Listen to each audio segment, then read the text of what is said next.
La Ciénega Oscura. Hola a todos y bienvenidos a La Ciénaga Oscura, su podcast de mitología, criptozoología y leyendas de todo el mundo. El día de hoy volvemos con una nueva leyenda y al fin nuestro invitado varón favorito, Eric Reeves, porque la femenina echaron. ¿Cómo están viendo mover las palabras, verdad? Más estoy midiéndolo porque, o sea, la invitada femenina número uno echaron, la masculina es usted, mae. Entonces, ahí está. La vez Ocupo, pasada no pareció. Ocupo hacerme de un amigo o un colaborador que se considere no binario y ya va a ser Ujú. mi compañero no binario favorito para tener el Mac Trio. Pero bueno, hoy vamos a ir un poquito rápido porque Eric se nos va. Más bien, muchas gracias por estar aquí, joven. Entonces, pero hay Y, tiempo, hay tiempo. y hoy vamos a hablar de el buen Imhotep tercero. Hoy vamos a hablar de momias. Creo que es uno de los, antes de comenzar con la información, por lo menos yo creo que es una de los mitos más grandes de todo África. Creo que la mayoría ha escuchado de momias por la película de la momia de Brendan Fraser o por algún otro medio, qué sé yo, libro, cómics, lo que sea. No sé, ¿usted qué opina de eso? Sí, de hecho, fue raro verlo cuando me envió la lista de temas posibles de ver momias, porque es como así cierto, que no son solo cosas ahí todas extrañas. Las momias también vienen de ahí. Entonces, sí, es como, pongo de lo más popular. Entonces, De hecho, tal vez le va a dar mucha gracia porque es desde hace muy poco que se ve como un monstruo mitológico. ujú, Tiene muy poco tiene tiempo. sentido. De hecho, lo que desembocó que se hiciera un monstruo fue, si no me equivoco, un libro o una película, algo así. Y ya de ahí comenzó a hacerse el bagaje del monstruo que aparece en las tumbas y pone maldiciones, etcétera. Ujú, Pero bueno, comenzando con un poco de la información, ¿qué es una momia? Es un ser humano o animal muerto cuyos tejidos blandos y órganos han sido preservados por exposición intencional o accidental a productos químicos, frío extremo, humedad, falta de aire, de modo que el cuerpo recuperado no se descomponga. Más si se mantiene en condiciones frescas y secas. Algunas autoridades restringen el uso del término de cuerpos embalsamados, deliberadamente con productos químicos, pero el uso de la palabra para cubrir cuerpos disecados accidentalmente se remonta al menos a 1615 después de Cristo. Entonces, eso ya tiene un poco de qué son las momias a nivel normal. ujú, Ajá, de hecho, un poco más en la mitología y creencia del antiguo Egipto, las momias eran cuerpos preservados a través de la momificación para asegurar el paso del difunto a la vida eterna, ya que se creía que el alma, compuesta por el Ka y el Ba, debía encontrar un cuerpo físico al cual regresar. Este complejo ritual en el que se extraían órganos, se secaban y se envolvían en cuerpos en vendas, preparaban el cadáver como una casa para el espíritu y su eventual transformación en un ser inmortal. El dios Anubis, con cabeza de chacal, era la deidad asociada con la momificación y el más allá a quien se le atribuía haber inventado el proceso. Eh, para aclarar esto, porque hay muchas veces, por lo menos yo que soy un obsesionado con la mitología y usted lo sabe, muchas veces se ha pintado a Anubis como el dios de la muerte para los ujú, egipcios, perdón, egiptos. Resulta y acontece que no. A Anubis se le da eso porque él es el dios del embalsamamiento. Y como lo dije en la información, se decía que él era el que inventó el proceso de sacar los ujú. Sí, órganos. los dos conceptos acá eran tan enlazados. Sí, Que, entonces eso era. Pero sí, todo el ya. mundo dice, Anubis es un ser de mal, de odios. Y no, el man nada más hacía el proceso de alistar el cuerpo. Creencias detrás de la momificación.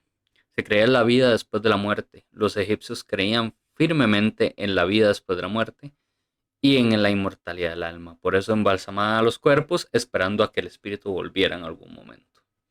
¿Qué es el Ka y el Ba? Concebían el alma como compuesto por diferentes partes, siendo el Ka la energía vital y el Ba el alma que podía separarse temporalmente del cuerpo. También se creía que el cuerpo era como un refugio. La momificación servía para preservar el cuerpo físico, impidiendo su descomposición y garantizando que el Ka y el Ba pudieran reunirse con él para la vida eterna.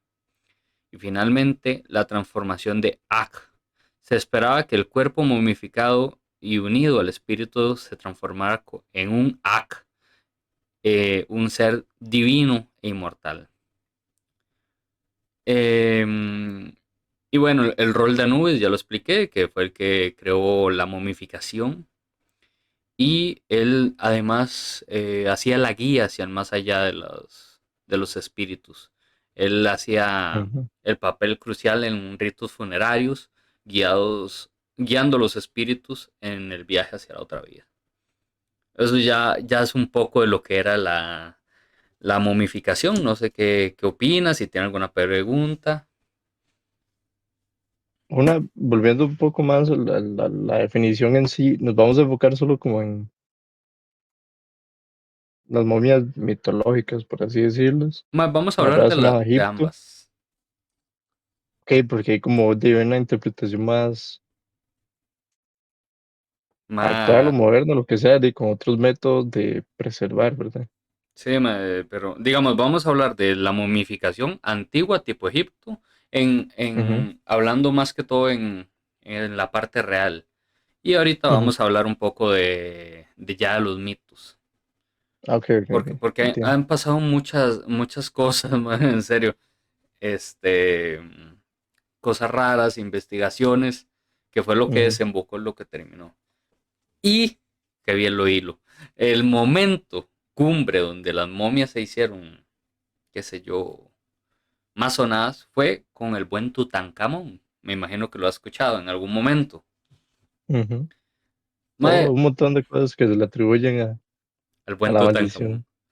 Mae, Ujú. le voy a decir algo. Tutankamón ni siquiera fue uno de los mejores faraones en la historia. No, probablemente. El mae fue uno de los peores. Por O ahí sea, yo. cuando usted solo escucha el nombre de Tutankamón asociado a tragedias, porque Ujú, no hay otra cosa. exactamente. Pero, ¿quién es Tutankamón? Que estuvo de 1342 al 1325 a.C. Fue un faraón del antiguo Egipto, último monarca de su familia real. En el final de la dinastía 18 que gobernó entre 1334 y 1325, lo pusieron al revés estos cracks, 1325 a 1334, según la cronología Mm, convencional del Imperio Nuevo de la historia de no es al Egipto. revés porque es Ah, antes bueno, de sí, Cristo, por ¿no? ser antes de Cristo, sí. Yo también lo pensé mientras lo leía. Bueno, igual fue muy poco tiempo lo que gobernó. Ujú, Ese es el punto. Sí, sí, tienes razón. Su nombre de nacimiento era Tutankatón, en honor a Atón, deidad venerada en el culto monoteísta impuesto por el padre Akenatón, pero adoptó el nombre de Tutankamón en honor a Amón, tras la muerte de su progenitor y la restauración del politeísmo tradicional de Egipto. Su madre era hermana de Akenatón, identificada como tal por una prueba de ADN realizada a una momia desconocida llamada la Dama Joven, que fue encontrada en la tumba KV35. Eh, Voy a contar un dato que no tiene nada que ver. Akenatón es el faraón más odiado en la historia. Y, y por dicha, Tutankamón dijo, "Mae, no, este mae está mamando, todo lo que hizo lo borro. Más adelante tal vez cuente la historia de ese compa en algún momento. bueno, Porque, así, si tuviera que dejarlo en tres cosas, porque era el más odiado, así muy rápido. ok, mae, usted sabe la importancia de los dioses egipcios. Ah, ok. Sí, empezamos El, mal el en mae ese orden. dijo, mae, no, el único dios que existe es Amón, Amón Ra. Ujú. Entonces, a partir de ahora el resto los borramos y todos somos venerado, solo vamos a venerar a Amón. Entonces eso el pueblo lo imputó. Cuando murió Akenatón, sí, cuando murió Akenatón, llegó Tutankamón y dijo, no, Tutankatón, y se cambió el nombre a Tutankamón y dijo, no, vamos a hacer de vuelta el politeísmo. Y ahí fue donde se hizo un poquito más querido Tutankamón, aunque su gobierno no fue muy largo, por lo menos volvió a traer el politeísmo después de la cagada que se mandó a Kenatón. Ujú, ok. Solo con eso se hizo odiado y después dicen que hizo muchas cosas que al pueblo lo tenía maldito. Otra de los datos de Tutankamón: ascendió al trono con 8 o 9 años bajo la tutela del visir Ay, que finalmente sería su sucesor. Probablemente también era pariente. Tutankamón contrajo matrimonio con su media hermana, Ahensenamón, con quien concibió 2 hijas que murieron. La primera a los 5 o 6 meses en el embarazo y la segunda poco después de nacer. Uf.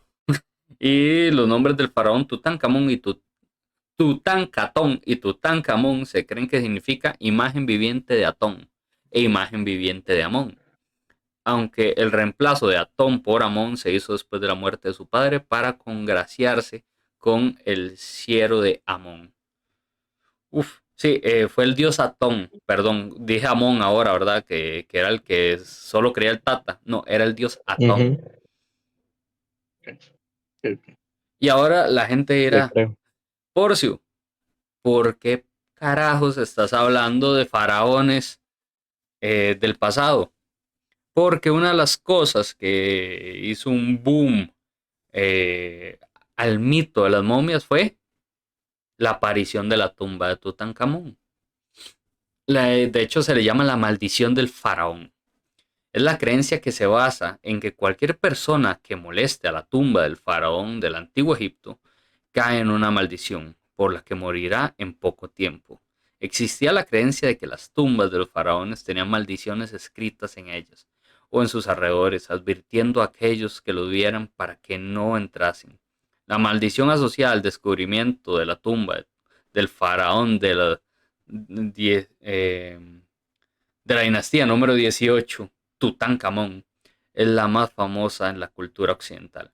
Muchos autores, incluido el propio descubridor de la tumba, Howard Carter, niegan que hubiese una maldición escrita, pero algunos investigadores del caso aseguran que Howard Carter encontró en la antecámara un ostracón de arcilla o un sello en la pared cuya inscripción decía: la muerte golpeará con su miedo a aquel que turbe el reposo del faraón. Así es lo que cuenta esta historia. ¿Ok? ¿Estamos con eso? Sí, una duda, no tiene tanto que ver, Ujú. pero ya me puse a dudar qué tanto, o sea, de qué tanto está informado solo por cultura popular. En Ajá. las tumbas y todo esto, habían trampas, o sea, como físicas, reales, levantan pruebas, maldiciones, o ni idea. Honestamente no lo investigué tanto, pero de lo poco que he escuchado, dicen que lo que dejaban era como inscripciones de no entrar, que es el descanso del faraón, Ujú, pero como tal, no.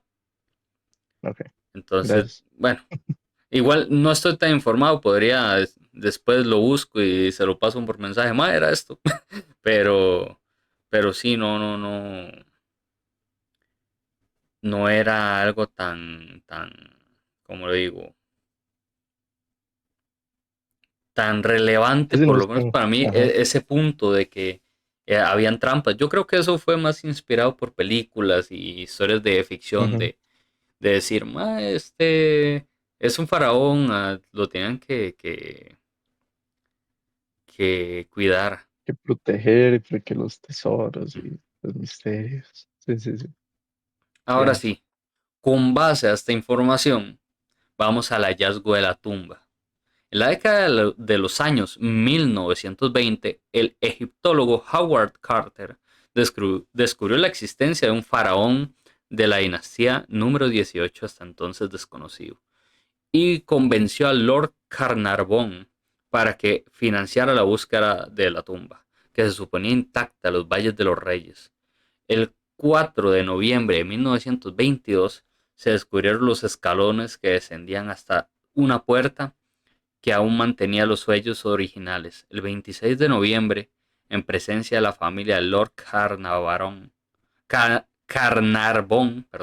se hizo el famoso agujero en la parte superior de la puerta, por la que Carter introdujo una vela, y vio, según sus palabras, cosas maravillosas. La tumba luego fue catalogada como KV62. Resultó ser el faraón Tutankamón y es la mejor conservada de todas las tumbas faraónicas encontradas hasta la fecha. Permaneció prácticamente intacta hasta nuestros días, hasta el punto que cuando Carter entró por primera vez en la tumba pudo fotografiar una flor seca de 2000 años atrás que se desintegraron enseguida. Después de catalogar todos los tesoros de las cámaras anteriores, Carter llegó a la cámara real donde descansaba el sarcófago del faraón desde hacía 3000 años antes. Y entonces empezaron a morir personas que habían visitado la tumba, lo cual es conocido popularmente como la maldición de Tutankamón. Entre las primeras muertes hay que recordar que Lord Carnarvon había sufrido un grave accidente de coche unos años antes, que le había afectado, entre otras cosas, los pulmones, y vivían en Egipto, porque un clima más seco era mejor para su salud. En marzo de 1923, 4 meses después de abrir la tumba, Lord Carnarvon fue picado por un mosquito y poco después se cortó la picadura mientras se afeitaba, causándole una septicemia que se extendió por todo su cuerpo. Una neumonía atacó mortalmente al Lord Carnarvon, que murió la noche del 5 de abril. Prácticamente, sí, el malo picó un mosquito, rasurándose se cortó, se le infeccionó y la palmó. Que se puede dar, pero sí, sí es muy raro. O sea, sí, muy mala suerte, digamos, como Ajá. mínimo. Entonces, pues ahí comenzó la maldición. En el Cairo hubo un gran apagón que dejó a oscuras la ciudad, pero momentos después regresó. En ese momento los familiares en el hotel se comunicaron con la empresa eléctrica sin recibir explicación del extraño fenómeno. Eh, Poco más necesitó la prensa inglesa para airear las leyendas de la maldición del faraón. Incluso algunos afirmaron que en un muro de la antecámara está escrito: la muerte golpeará con su velo a aquellos que osen perturbar el reposo del faraón. Aunque en realidad esta frase nunca apareciera en las detalladas notas de Carter. Hay que recordar que le costó 10 años vaciar la tumba por la gran meticulosidad que aplicaba en todo, y el muro fue derribado para entrar en la tumba. Sir Arthur Conan Doyle se declaró creyente de la maldición. Su esposa era medium y el gran defensor del espiritismo ver su pugna con Houdini. La escritora Mary Corelli, conocida por sus ideas místicas, afirmó tener un manuscrito árabe que hablaba de la maldición, del que no se tenía constancia entonces ni se tiene actualmente. El arqueólogo Arthur Weigel publicó oportunamente un libro sobre la maldición de los faraones. Y eso fue lo que pasó justo después de la muerte de Lord Carnarvon. Justo de esa muerte siguieron varios más. Su hermano Audrey Herbert, que estuvo presente en la apertura de la Cámara Real, murió inexplicablemente en cuanto volvía a Londres. Arthur Mace, el hombre que dio el último golpe al muro para entrar en la Cámara Real, murió en el Cairo poco después, sin ninguna explicación médica. Sir Douglas Reid, que radiografió la momia de Tutankamón, enfermó y volvió a Suiza, donde murió 2 meses después.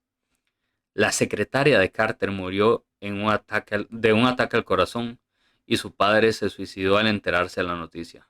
Lo incluyeron en la maldición a pesar de que no tuvo relación con la tumba ni siquiera la visitó. Un profesor canadiense que estudió la tumba con Carter murió de un ataque cerebral al volver al Cairo. Al proceder con la autopsia de la momia, se encontró que justo donde el mosquito había picado al Lord Carnarvon, Tutankamón tenía una herida. Este hecho disparó aún más las imaginaciones de los periodistas, que incluso dieron por muerto a los participantes de la autopsia. ¿Qué opina? O sea, veo por qué el patrón era preocupante, mae. Eso de la herida, o sea, quién sabe Ujú. qué tan, porque eso, ay, ve, igual tiene algo en la pierna, qué tan cabrón, ¿verdad? Ma, es que Quién sabe qué tan específico era con el, estamos pero y, hablando. Bueno, dele usted, ma, perdón. no, que todo eso, como pasa con todo, con todo, o sea, muchas cosas, la gente empieza a ver patrones y asociar cosas y hacer correlaciones que sí son sospechosos, pero tal vez tengan explicaciones. Ok, ahora hay como variedad de las muertes que sucedieron, ¿no? Pero sí, está interesante. O sea, tal punto de que se puede atribuir a cualquier cosa, o gente viendo patrones donde no hay, Sí, ma, o, y lo que o le iba algo a más decir siniestro. es que estamos hablando de una momia de no sé cuántos años. Obviamente va a estar Ujú. un poco golpeada. Alguna marca tenía que tener la cara y dijeron, uy, mae, lo que tenía Carnarvón. Ah, sí, pero no. Eso fue la Eso, maldición. para mí lo que desembocó todos fueron los periodistas. Y Ujú. aquí le voy a No, decir, sí. no, y aquí le voy a decir en lo que terminó. El mismo descubridor de la tumba, Howard Carter, murió de cáncer, pero años después, luego de haber terminado el trabajo en la tumba. A principios de la década de los 30, los periódicos atribuían hasta 30 muertes a la maldición del faraón. Se llegó a decir que Carter había muerto, ya que encontraron una esquela de alguien con su nombre en un periódico, cosa que al mismo tiempo demostró que no era cierto, pues seguía vivo. Aunque muchas de ellas eran exageraciones, las casualidades parecían insuficientes para explicar lo demás. Aunque muchas veces olvidamos que la ciencia médica actual ha avanzado infinitamente sobre la de esa época. La penicilina comenzó a usarse en hospitales en los años 40, y que puede haber mejorado muchas de las cosas que pasaban en ese momento. La falta de más escándalos y muertes extrañas disipó poco a poco el interés de los periodistas los siguientes 30 años. Hasta ahí llegó hasta los 1930. La maldición regresaría en la década de los 60 y 70. Las piezas del Museo de Egipto en el Cairo se trasladaron a varias exposiciones temporales organizadas en el museo, en ciertos museos europeos. Los directores del museo entonces murieron poco después de aprobar los traslados, y los periódicos ingleses también extendieron la maldición sobre algunos accidentes menores que sufrieron los tripulantes del avión que llegó a las piezas en Londres. La última víctima atribuida a la maldición fue Ian McShane, ya que poco antes de comenzar la filmación de la película de 1980, La maldición de Tutankamón, protagonizada por Raymond Burr, en donde participaba en un papel secundario, su coche se salió de la carretera y se rompió gravemente una de las piernas debido a ser reemplazado. Perdón, lo voy a volver a leer de nuevo porque lo leí como. Su coche se salió de la carretera y se rompió gravemente una de las piernas. Debido a esto, sería reemplazado de la película. Entonces, ¿qué opina? Sí, es que no, bueno, sí, digo, volvemos a lo mismo, es como, qué conveniente que justo, y no sé, el Cruz, los que aprobaron el traslado, lo que fuera, los que seguían como decidiendo para dónde se iba el- la momia, no la tumba, bueno, no, la tumba no, la momia, Ujú, este, les pasaban cosas, se cosas, ahora, como todas, como, "Mae, ay, ¿por qué le pasó eso a Ian McShane, que tenía un papel secundario y todo, y a nadie más?" ujú, Pero es como, "Ah, nada, estamos ahí haciendo la conexión que no va." Pero, pero, o sea, sí, yo he escuchado, pues no, un montón de cosas que se le atribuyen a era por Tutankamón.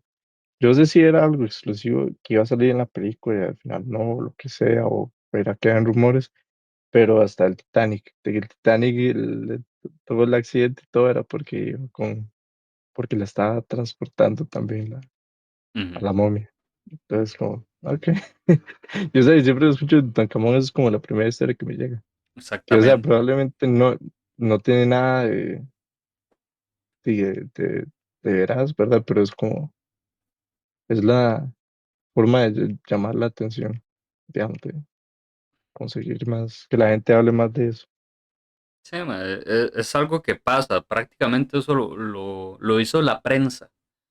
Los mismos periodistas con sus dimes y diretes en 1930 ocasionaron que en 1932 se hiciera la momia, pero como el monstruo mitológico que conocemos ahora, este monstruo con vendas, que pone maldiciones, que sale en Hotel Transilvania.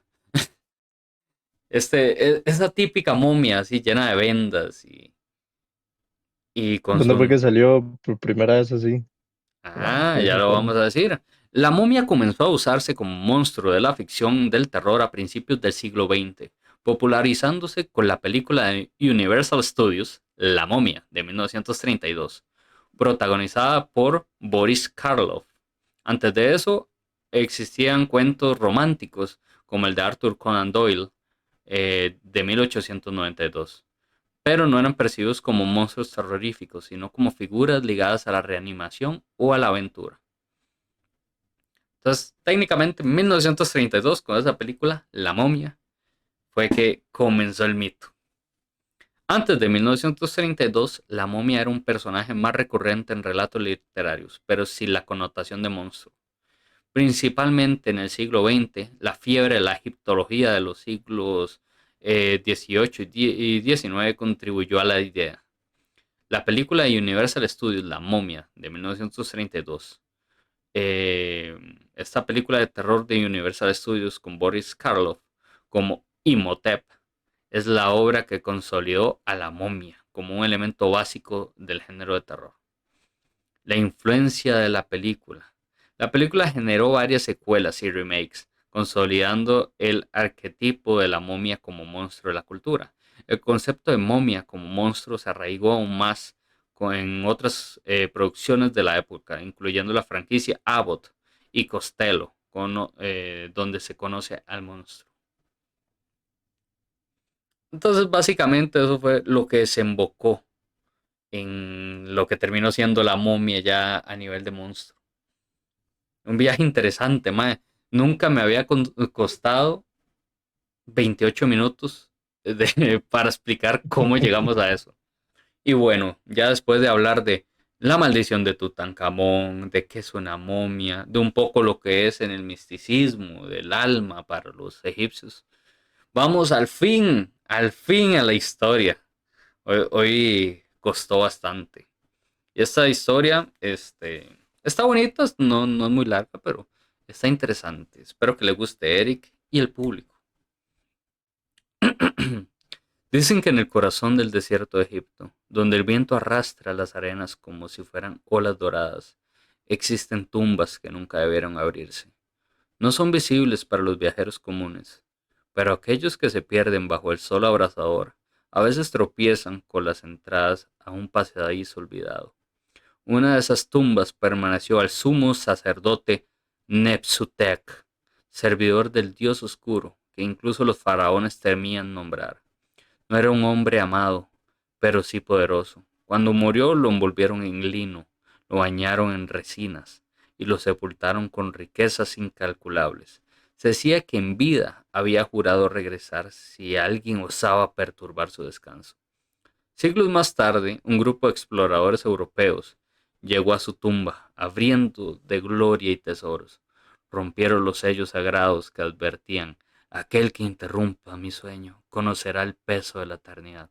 Las antorchas iluminaron jeroglíficos que parecían moverse con la luz. Uno de ellos rió y arrancó un amuleto en forma de ojo.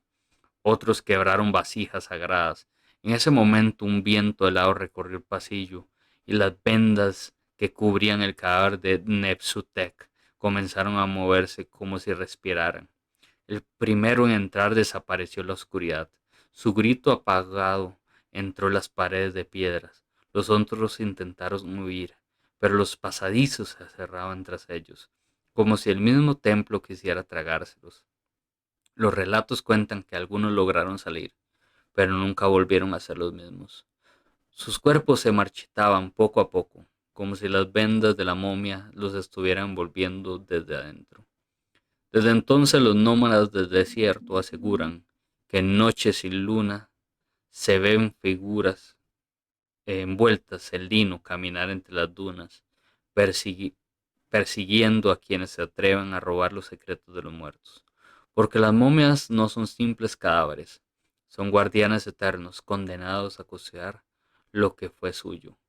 Y quien desafíe su descanso se convertirá en uno de ellos. Esa es la pequeña historia que traigo el día de hoy. ¿Qué te pareció, muchachón? Y ahora sí, ya suena más a lo conocido. A ver. Pero, pero sí, me gustó mucho la frase de quien perturbe, no sé qué, no sé qué, conocerá el peso de la eternidad. Uf, Quiero co- esa frase. eso fue como el prólogo del Antris. Uf, solo 3 personas en el video captaron la referencia y una fue Charon. Pero bueno, Los otros dos están en llamada ahorita. Eric, ¿qué le pareció la historia? Eh, Nunca he escuchado de ese aspecto de, ¿cómo decirlo? De contagio de la momia, ¿no? De que, sí, si usted perturba una momia, se va a convertir en una. O, no Ma- sé, se va a unir en la casa, eh, ¿no? Durante esas noches, no sé qué. Entonces está interesante, porque yo estaba pensando, de hecho, que como la representación clásica es como parecido a un zombie, ¿no? Porque no, casi nunca tienen como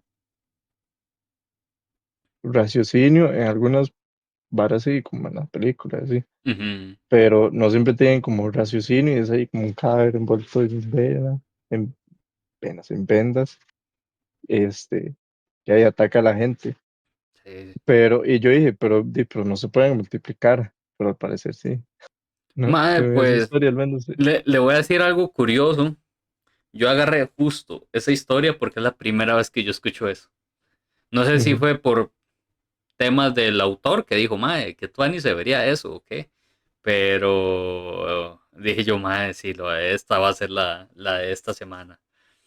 Y hace Ah, que tenga sentido lo ujú, de va a sentir el peso de la eternidad, porque no, va a seguir sí, así el resto la tenía. para siempre. Ujú. Mae, ahora sí, ya para aflojarnos un poco, ya conversamos esto, quiero contar un dato muy curioso y muy gracioso de las momias. Mae, primero le voy a hacer una pregunta. ¿Qué opina usted del canibalismo? No lo apoyo, no lo Ok. apruebo. Ok, Quiero dejar eso claro. ok, yo tampoco. Bueno, Ok, ahora, ¿qué opina usted de abrir tumbas y comerse los cuerpos? no lo apruebo tampoco. Lo he hecho. ¿De No ahí, lo güey? apruebo tampoco. Ah, ok, No, ok. no, con canibalismo no. Nada Ok, que ver. ahora. Profanarlas, no, ninguna de las dos. No, ¿Para qué son mae. esas preguntas? Ok, ¿Qué está intentando hacer? abrir al último tema Tienen del llamada día. rápida al OIJ. No, mae, esto es así.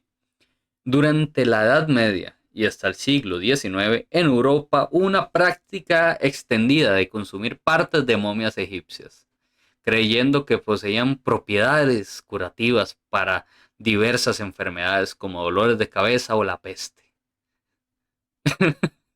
¿Qué opina? Eh, Nada de lo que esperaba. No, pero porque ya me surgió la pregunta. La Edad Media, hijo. Entonces, digamos, ¿desde cuándo? ¿Desde qué época los europeos tienen acceso a momias Mae, egipcias?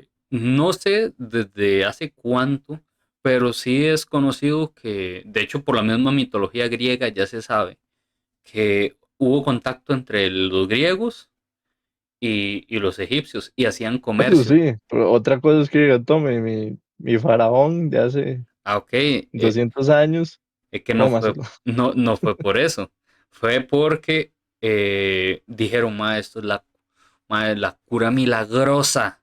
Hay que conseguirlas. Entonces le pagaban a saqueadores de tumbas para que se metieran, robaran las momias y se las diera en frontera, por poner un ejemplo. Y después de ahí, que un falangito de momia, hoy voy a tocar, hoy un muslito, y así se iban. O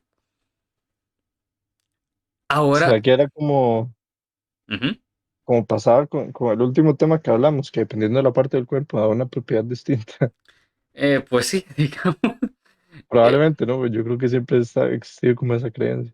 ok, ahora usted dirá, ¿por qué carajo los europeos dijeron, ma, esto es una cura milagrosa? Esto es lo Qué me... rico. Ajá. Ujú. Esta costumbre se basó en errores de traducción que confundieron la palabra árabe para asfalto medicinal mumia con las momias egipcias, lo que llevó al mercado de mumia como medicamento a menudo a partir de cadáveres falsificados.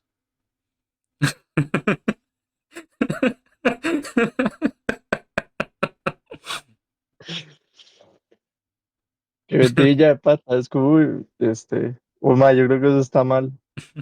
Déjalo así, ¿no? Es lo peor que puede pasar. Mm.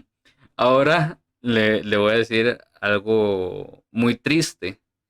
Y es que muchas de las momias que se pudieron obtener para estudiarlas se perdieron por robo de tumbas.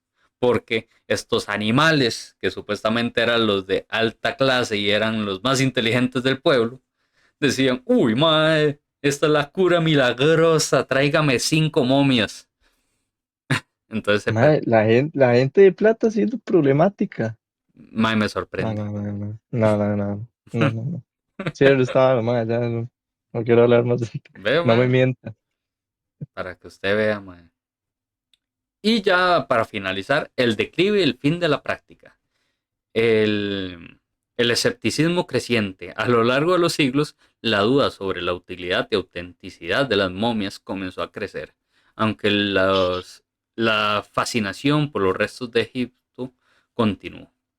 En la era victoriana, durante la época, Suave, suave, suave. ajá, Tardaron siglos en empezar a dudarlo. así, Pero, mm, madre, qué raro. Llevo con esta nueva dieta, déjame contarte. No ha pasado nada diferente, nada más sigo vivo. ujú, Pasaron generaciones antes de que alguno dijera, "Mm, ¿será que mm, nos está optimando? ¿Será que somos poco será. tontísimos?" De hecho, muchos de estos Preocupante, madre, mercaderes preocupante. agarraban, Clase alta. no, un poco de estos mercaderes agarraban huesos de animales y los volvían en polvo y decían que eran polvo de momia y se los vendían carísimos y nada más decía, sí, sí, eché este polvo en agua y se lo toma. Cuando ya Bueno, habías, para toda hay gente, man, toda hay así, gente que confía en los NFTs. hay gente ¿Verdad? que cree en la medicina, ay, madre, se me fue el nombre de este tipo de medicina, qué sé yo, una gota de cloro diluida en agua, Homeopatía. gracias, mae. Hay gente que cree que se cura por eso. Mae, Aquí tengo mi probablemente. botellita. Mae, puedo estar seguro que alguien va a decir, uy, mae, si me consigo una momia para ver si me curo. Mae, así es la gente. Así es la maldita gente. Pero bueno, en la era victoriana, la egiptomanía llevó a fiestas privadas donde se envolvían las momias ante el público, más por entretenimiento que por investigación médica. Y el final de la práctica fue cuando la medicina se alejó de esas prácticas en el siglo XVIII y a principios del siglo XX, porque la costumbre de comer momias desapareció por completo. Nada más dijeron, ya no me funca. Pero a principios del siglo XX, con eso le digo todo, ¿verdad? Y con ver su cara de, ¿qué le pasa a la puta gente? Ay, mae. ¿Cómo me hacía falta los últimos dos capítulos de Charon y el suyo, después de hablar de los dos anteriores, ¿verdad? Sí, Por lo menos aquí nos podemos reír de son las... un poquito diferentes. Sí. por lo menos aquí nos podemos reír de la estupidez de la gente, así. Pero después me No puedo pongo creer que el canibalismo estaba aceptado, man. más necrocanibalismo. Dime, Bueno, ¿cuántas cosas no ha hecho, no hicieron en la Edad Media? Solo la Inquisición, ¿qué carajos hizo, man? Más bien comer bueno, momias para mí es poco. No, eso va a llegar más adelante en otro proyecto que bueno, tengo sí, al pensado. menos no afectaba a los vivos. Sí, exactamente. Ay, me cago en Cristóbal Colón. Pero bueno, dejamos el capitulazo de hoy por acá. ¿Qué le pareció, joven? Disfrutón raro también, pero bueno, voy con un poco preocupado, pero de buen humor con esa última nota Sí, al pie de mae. página.